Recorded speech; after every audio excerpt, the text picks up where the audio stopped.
6 years ago, exactly at this moment, firefighters were in the CTV building trying to save the lives of people trapped in the building. One was a young Japanese English language student called Narika.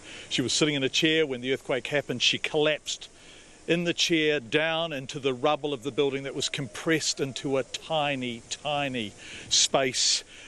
They tried to get her out desperately, and the only way they could do it was to amputate her leg. But Paul Rodwell, the firefighter, said, "We will get one last shot. Give one last shot of getting this beam off your leg." They did it. She survived. She did not lose her leg. And the firefighters who did that risked their lives to do so. Watching over them that night was a woman called Rhonda McNicol. She is called Camp Mother. She's in fact the kind of logistics controller for the team down here. And she was allocating firefighters to places like the CTV building. They did such great work.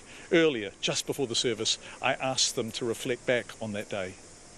I think 6 years on, I'm incredibly proud to be associated with today's memorial service, and you know, it feels like closure, you know, now that we've got the wall where families can come to.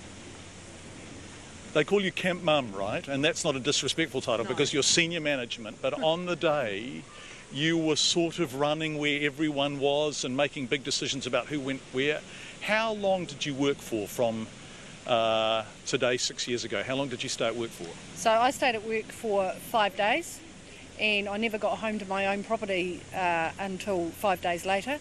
And I live out by the beach, so out in the eastern suburbs, and the house is pretty much okay, but the contents were all over the place.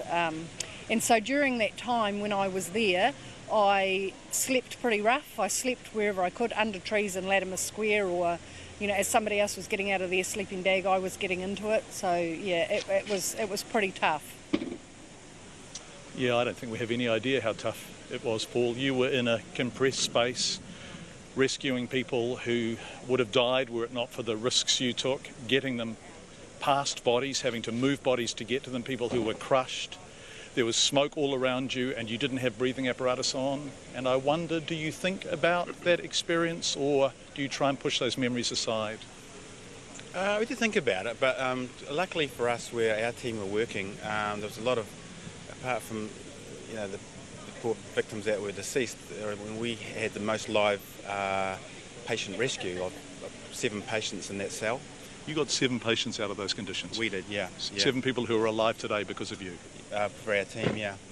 And so because of that, you hold on to that. And, you know, some of the reporters went back to Japan and talked to them, so, you know, you can really sort of take the sort of personal thing. I mean, you can actually sort of see what's happened to them later and how they've turned out. And then, I mean, never before do we, in the fires and motor accidents, we have a very brief sort of interface with our patients, but because we're lying down there amongst them for hours, it does become a very personal thing, and you get quite attached to how they turned out and what their families are and everything else like that.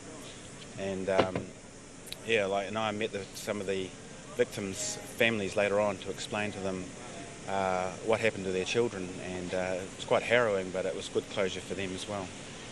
Yeah. And because the Japanese families were a long, long way from Christchurch when it happened, they wanted to know in very precise terms how their children died, didn't they? So you had to have amazingly tough conversations with them. Yes, correct. Yeah, they sort of culturally they sort of ask tougher questions than we would, and they can handle that better by knowing those facts. So it's better to give them that.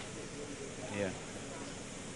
And so here we are, 6 years on, reflecting on this, in the same week that you guys have been running operations and fighting fires up in the Port Hills.